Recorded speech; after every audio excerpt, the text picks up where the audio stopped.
Hello বন্ধুরা, আসসালামু আলাইকুম। তোমরা সবাই কেমন আছো? আশা করি ভালো আছো। আমিও ভালো আছি। আজকে আমি পটলের ভাজি করব। পটল আমি ধুয়ে বেছে কেটে নিয়ে এসেছি। এখন তেল গরম হয়ে গেছে, এখন জিরা ফোড়নে দিয়ে দিব, দুইটা লঙ্কা দিয়ে দিব, একটু ভেজে পেঁয়াজ দিয়ে দিব। এখন পেঁয়াজ কুচি দিয়ে দিব, নেড়ে চেড়ে নিব। এখন পটলগুলো ঢেলে দিব,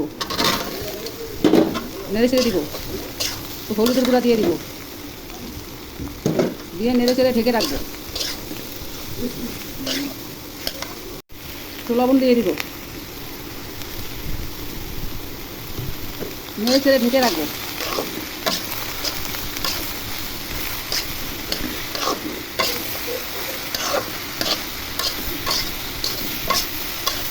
ঢাকনা উঠে দেখি, এখন কাঁচামরিচ দিয়ে নেড়ে চেড়ে ঢেকে দিব।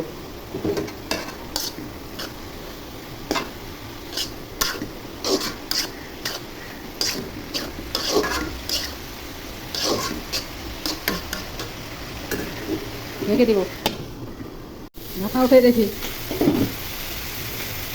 এর মধ্যে আরও দুই একবার আমি নেড়ে চেড়ে দিয়েছি, এখন আবার নাড়ে চাড়ে দিতেছি। এখন ঢাকনা খুলে ভাজি করবো। ভাজি প্রায় সিদ্ধ হয়ে গেছে, এখন খুলে ভাজা ভাজা করবো। ঢাকনা খুলে ভাজিগুলো নেড়ে চেড়ে দিই।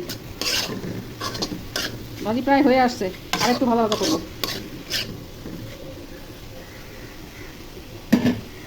ভাজিটা নেড়ে ছেড়ে দেই। ভাজি হয়ে গেছে, ভাজা ভাজা হয়ে গেছে ভাজি।